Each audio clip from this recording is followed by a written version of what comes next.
Imagine moving into a beautiful house, but then soon after something terrifying is haunting you. To make matters worse, nobody believes you because you're mentally ill and people disregard everything what you said because of your condition. How would you handle it? That is the premise of Paranoiac. Developed by Uri and originally released in 2011 followed by a remake in 2019, Paranoiac is an RPG Maker horror game that tells the story of Miki Takamura who returned to her aunt's house 3 years after her death. Everything seems normal at first, but after her first night in the house, things took a dark turn. As each day passes, things got even worse to the point where it harms her life. It's up to Miki to find out the cause of all of this before it's too late.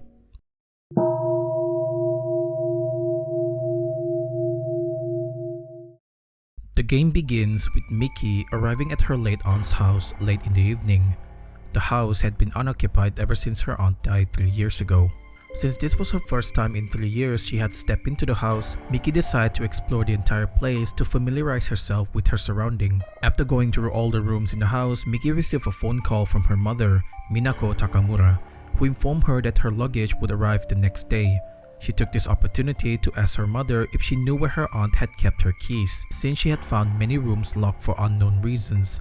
Her mother told her that she didn't know since Miki's aunt had a serious persecution complex.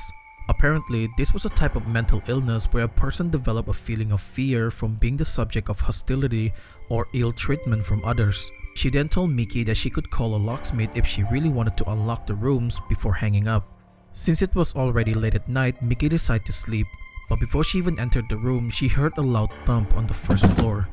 When she investigated the sound, she discovers the coat rack had fallen over and a key could be seen inside the coat. Miki was curious about which door this key would open, but since it was already late and she was tired from the move, she decided to check it in the morning. Unknown to her, this was the night where her suffering began. As Miki was sound asleep, she dreamt of something unpleasant. In that dream, she saw a bookcase, but a few seconds later, a loud sound was heard, as if something had fallen. This woke her up immediately, but she couldn't remember what the dream was about. Instead of thinking about it, Miki dismissed it and went to the kitchen to take her pills. But as soon as she turned on the faucet, strands of hair came out instead of water. Miki was horrified at first, but then she calmed down because she remembered that the house had been unoccupied for the last 3 years, so it was bound to be clogged up. She reminded herself to call a plumber the next day and headed back upstairs. But again, before she could even lie down, a door creaking in the distance could be heard. It was loud enough that Miki was able to hear it. It turned out that the sound came from the locked study room. But hold on, when she had checked it during the day, it was locked. But now it was open? Fear started to creep in, but she shrugged it off and entered. Inside, Miki found a stain on the floor that she seemed to recognize but tried not to think about it and remind herself that she needs to replace the rug. Since there was nothing more to see, Miki quietly left, but as soon as she closed the door behind her, it suddenly opened by itself. At this point, Miki was scared, but nothing could have prepared her for what she was about to witness. In front of her, a shadowy figure slowly manifested itself. Miki was horrified by this and slowly took a step back, but the figure in turn moved closer to her. Sensing danger from it, she ran toward the front door, but luck was not on her side as the door could not be opened. Somehow, it was locked, as if something was preventing her from leaving. She kept pounding on the door until she heard a click. Miki thought she would finally be free, but when the door opened, the shadowy figure appeared. This initiated a chase sequence. Running away like her life depends on it, Miki hid under the kotatsu and waited for the creature to disappear. Eventually, she fell asleep and woke up the next day. Finally, it was over, right? Well, no, because this was just the beginning of her nightmarish experience.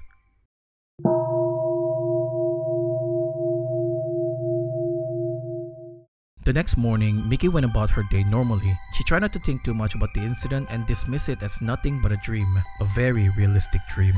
She called the plumber as she had originally planned, but the strange thing was the plumber told her that her sink had never even been clogged. This confused her because she had definitely seen hairs coming out of the sink. The plumber told her that it might have been leftover gunk and asked her not to worry too much. But Miki knew what she had seen, and it was definitely hair. However, to avoid making a scene, she agreed with the plumber and saw him off. Once she was alone, she remembered that she had found a key the previous night. She tried every door in the house until eventually it opened her aunt's room. Inside, she found a laptop locked with a password and a cryptic note that read, "Beautiful things are fake. Beauty is only there to hide something." Miki remembered that the previous day she had found a fake decorative flower planted in her aunt's garden. There must have been something buried there. But as she was heading there, the phone rang. It was from Takahiro Hayakawa, Miki's assistant. He asked how she was doing and told her about her work. Here we learned that Miki is a romance novelist and didn't really enjoy what she was doing. After that call, she headed to the backyard where she checked the fake flower and obtained another key. Shortly after that, her doorbell rang. When she opened the door, she was greeted by a young man named Shinji Miura who lived in the apartment across the street. He informed her that there had been a missed delivery of her luggage, so he had come to deliver it to her in person and then asked if he could bring it inside her house. Miki initially rejected the offer, but Shinji insisted since he was used to physical labor. Once he had finished moving all of her stuff, Miki invited him for a drink where we learn a bit about Miki's aunt. According to Shinji, Miki's aunt is rather strange. She would occasionally scream and wander the neighborhood at night. Somehow, Miki felt bad when she heard this and apologized, telling him that her aunt had a condition. The two talk a bit more before Shinji excused himself since it was already late in the evening, but not before telling her that he was available at any time should she ever need his help. After he left, Miki continued unpacking and worked on it until late at night. She then took a shower, ate her pill, and headed to bed. But just like the previous night, as she was about to go to sleep, something woke her up. This time, she received a call from her assistant who had sent her material through the fax. However, what came out shocked her to her core. Along with her papers, strands of hair emerged. Miki was taken aback by this and nearly fell. Last night wasn't a dream or hallucination. She really had seen hair coming out of the pipe. And the worst part, the shadowy figure was back. Miki didn't want to find out what would happen if it caught her, so she ran as fast as she could. Running away like her life depends on it, she managed to find a hiding spot inside the closet in her aunt's room where she waited until daylight arrived. The next morning, we saw Miki sitting in the living room contemplating whether she should stay or leave the house. In the end, she decided to stay since she didn't have money to pay for a hotel. She then tried not to think too much about it and checked the fax machine. Seeing that it didn't have any strands of hair like the previous night, Miki was convinced that all of it was a dream. Now that she felt a bit relieved, Miki remembered that she found a key and decided to check which door it would open. It turned out the key opened the dressing room, and there she found a note stuck to a vanity.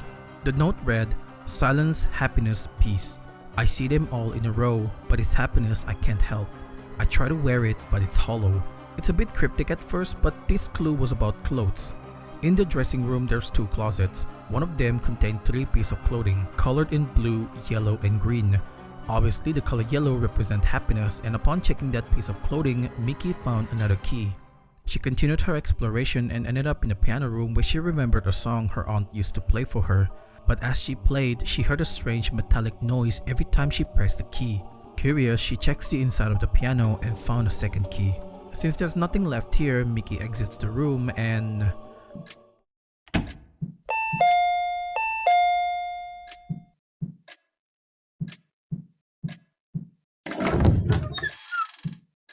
Shinji appeared, bringing a present for her.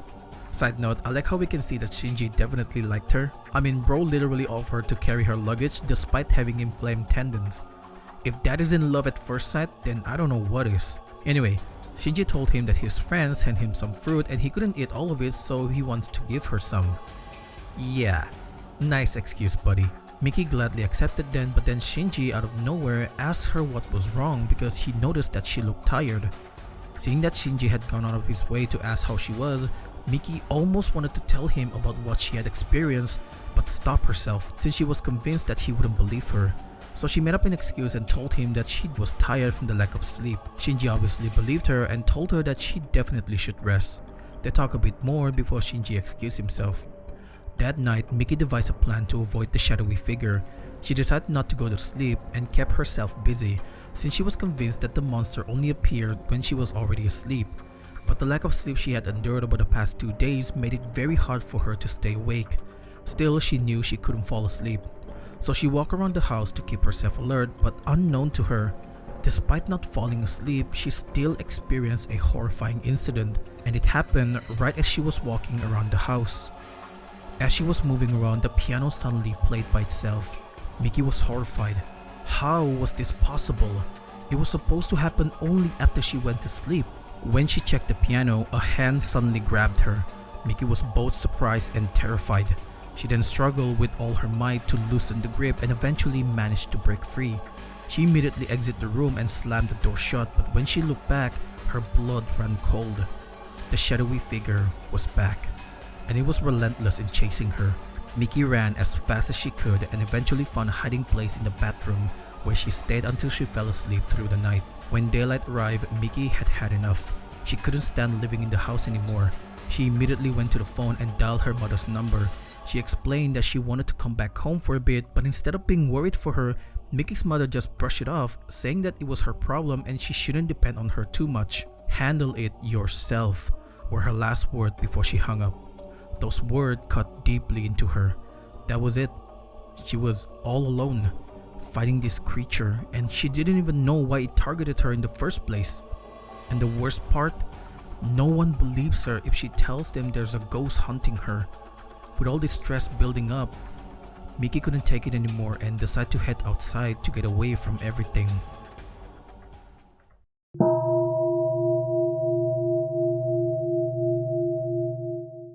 After spending some time at the convenience store, Miki sat down in a nearby park.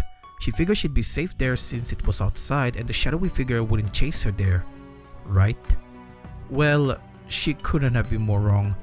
As she was resting, Miki saw something in the distance. At first, it looked like someone was standing there, but to her horror, it turned out to be the shadowy figure that had been chasing her. It had followed her outside. Miki trembled in fear. She hadn't expected the creature to follow her even outside. She immediately got up and ran as fast as she could. As she was running, she passed by the police station and immediately went in, crying for help. The police were baffled by her sudden appearance but managed to calm her down. Miki told them that she was being chased by a black shadowy figure, but as expected, they didn't believe her. Still, they wrote down her claim despite their skepticism. They then asked her who she could call to pick her up, and Miki told them about Shinji. The next morning, Shinji came and took her back home, but as soon as they arrived at her front gate, Miki burst out crying, saying that she didn't want to go inside because there was something evil in it. Since Shinji didn't know the context of why she was crying, he tried to calm her down and reassure her that whatever happens, he would come to her aid. This gave Miki a bit of hope and she reluctantly agreed to go back home. As soon as she entered the house, Miki remembered that she had found 2 keys in the previous night. She immediately explored the house, and after trying all of the locked room, one of the key opens a dusty room that seems to belong to a child. Inside, she found a kana chart which helped her open the locked safe in the living room. When she opened the safe, she obtained a piece of paper that gave her clues to the next key. It read, "When you gaze into the abyss also gaze into you." Again, another cryptic text, but this clue was fairly simple. It pointed towards the well behind the house. Without wasting any time, Miki inspected the well, and sure enough, inside it she could see a key. She tried to grab it, but without thinking about her own safety first, she plunged into the well. Miki was horrified. The well was too deep for her to climb out. She tried shouting, but to no avail, as there was no one there to hear her. But all hope was not lost yet, as she saw a crack in the wall. Miki got an idea and kicked it as hard as she could. Thankfully, the wall was already fragile that a single kick made it crumble, revealing a hidden path. Since she had nowhere else to go, Miki decided to follow it, but this turned out to be a bad idea because as she was walking through the path, the shadowy figure appeared and chased her. Miki ran as fast as she could and eventually ended up back where she had started. Exhausted from running, Miki collapsed. Some time passed and the doorbell rang. It was none other than Shinji. He wanted to invite Miki out for dinner, but he assumed that no one was home, so he quietly left. But as he was leaving, he heard a voice shouting his name from Miki's backyard. Shinji decided to investigate and was surprised to find Miki all the way down in the well. Immediately, he tied a rope to a tree and saved her. For now, she's safe, but for how long? She couldn't keep running. With that realization, Miki broke down. She couldn't take it anymore and cried her heart out. Shinji was obviously taken aback by this but decided to remain calm and listen to her. She ended up telling him what she had been going through, and even though Shinji didn't tell her that he didn't believe any of it, he still decided to help her. After thinking about what he could do to help her, Shinji had an idea to invite her to his home to stay there for the night. Miki accepted the offer since it was better than being alone in her house.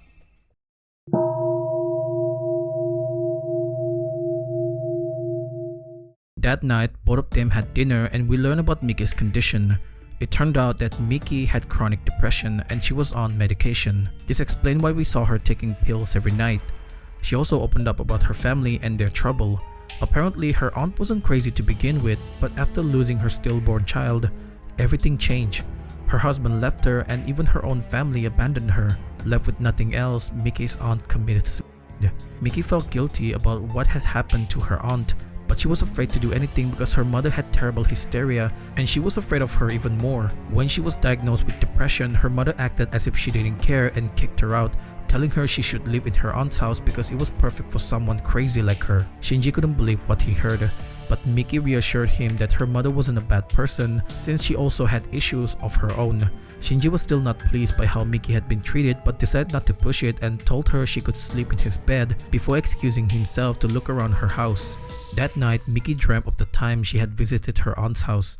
In that dream, we saw Miki as a teenager visiting her aunt.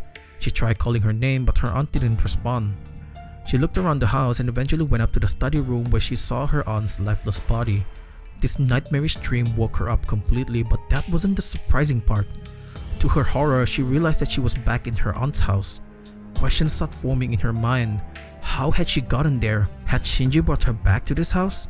Regardless of the reason, she needed to get out first. Miki hurried to the front door, but it was locked. As she pounded the door, it suddenly flung open and the shadowy figure appeared. She ran as fast as she could and found a hiding place in her uncle's room, where she stayed until morning. The next day when she woke up, Shinji came to see her, but Miki had no desire to see him at all. She was angry at him for basically leading her into a false sense of security. When she opened the door and saw Shinji's unapologetic face, Miki exploded with anger. She asked him why he had lied to her about believing her story and pretended to care, only to betray her. She even accused him of carrying her back home when she had firmly said she didn't want to go back.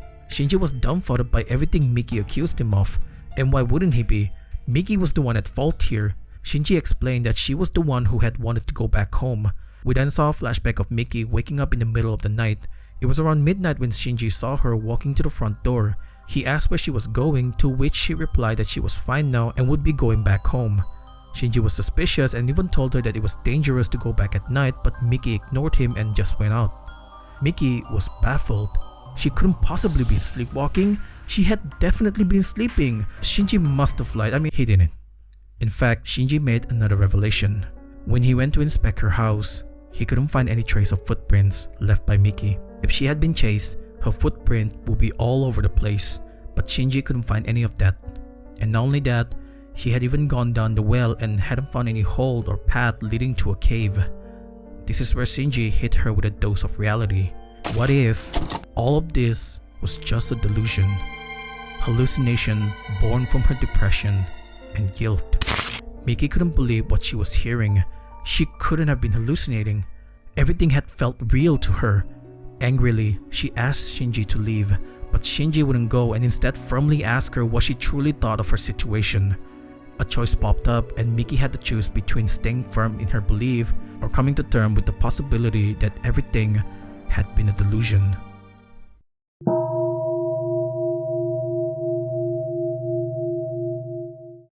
So Paranoiac only has two endings, a good and bad ending. In the bad ending, if she chose to accept that everything had been a delusion, Miki agreed to go to the hospital the next day and took her pills that night. She then received a call from her mother who asked her what she had wanted to talk about in their previous call. Miki trembled, remembering what she had gone through, and wanted to tell her mother what had happened but stopped herself and lied, saying that she only missed her. That night, she heard a cry coming from the study room and proceeded to check it out. It was revealed here that the shadowy figure was her aunt and she's the one who's been hunting her. In the end, we saw a newspaper article about Miki stating that she had died by suicide. We then saw Shinji sitting on a bench at the park regretting his choice not to believe her.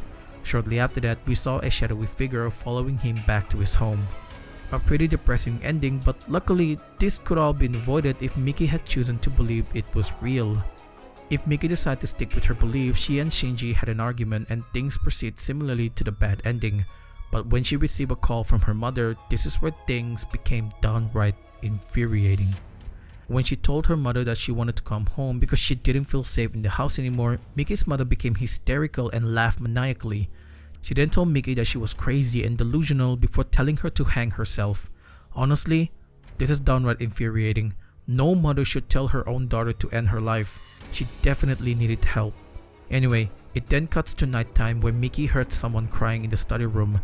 Things went similarly to the bad ending, but this time instead of staying, Miki ran to find a hiding place.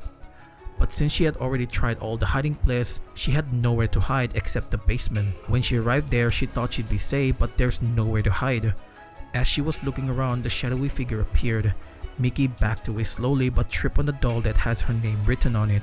This triggers her memory of her aunt, where she finally remembers that she was a kind person and would never hurt her. We then saw a flashback of her aunt talking about her baby and Miki telling her that she wanted to be like her when she grew up. The memory didn't last very long, but it was enough for Miki to call out the shadowy figure and recognize it as her aunt. Miki apologized to her for being scared and abandoning her. She asked for forgiveness and expressed her remorse. This went on until she passed out. When she woke up, Shinji was next to her, telling her that everything was alright now and that he had already called an ambulance. After that incident, Miki no longer experienced any paranormal events, but she did decide to move out of the house for a while as she was diagnosed with schizophrenia and needed to do a regular checkup. She even took her mother to therapy so they could mend their broken relationship. It then ended with Miki returning to her aunt's house 2 years later, reuniting with Shinji.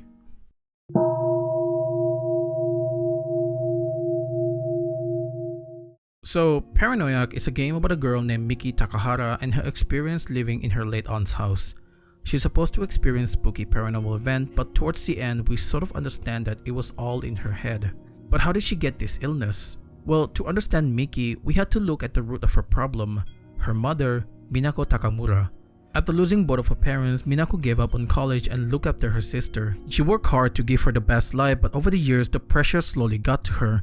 And when she saw that her sister was living well off, enjoying everything while she was stopped providing for her, Minako developed hysteria. It only got worse when she gave birth to Miki and went through a divorce. It reached a point where she couldn't stand her own sister and despised everything she did. When her sister got pregnant years later, Minako wasn't happy at all. Unlike her daughter Miki, Miki was close to Yuriko. She admired her and wanted to be like her. Everything that Yuriko was good at, Miki wanted to be good at that too. The two of them were very close. But one day, tragedy struck. Yuriko suffered a stillbirth. Even though it wasn't her fault, she felt awful and guilty, believing in her mind that she had killed her child. This guilt piled up and she developed a persecution complex. She was convinced that everyone was out to kill her. Her diary suggested that even her own niece couldn't be trusted. Over time, she became more unhinged until eventually, she took her own life. Miki, on the other hand, developed depression and schizophrenia. When her mother realized that her daughter was also mentally ill like her aunt, she sent her to Yuriko's house. Luckily, Miki was already a grown working woman, but after arriving there, Miki's guilt only amplified even further. She began hallucinating a shadowy figure chasing her. In the end, the shadowy figure was revealed to be a manifestation of Miki's guilt over not being able to save her aunt. Side note, her not being able to leave the house when she was chased by the shadowy figure could also be a form of guilt. What I meant by that is that Miki unconsciously not allowing herself to leave. She definitely could leave at any moment during the chase scene, but she didn't because by setting foot in that house again after 3 years, her guilt towards her aunt rises. But when she realized that her aunt had never hated her, she finally freed herself from this guilt and moved on. In the end, both Miki and her mother decide to do therapy together so that they can be cured. And that's what Paranoiac is all about, a game about mental illness and journey of self-forgiveness. Thank you guys so much for watching. This is one of Uri's most interesting game. It's a game that delves deep into the psyche of a broken woman and it let us, the outsider, or in this case, the player, see the kind of thing she was experiencing. All in all, it's a good game. I don't know if this is the correct depiction of mental illness, but I'll let you all tell me that in the comment section. Again, thank you so much for watching, and if you enjoyed my video, don't forget to subscribe so you get to see more content like this. Like the video so I know that you enjoyed this. Check out my previous video if you haven't yet, and become a member to support the channel and get more interesting stuff on this channel in the future. That's all. See you.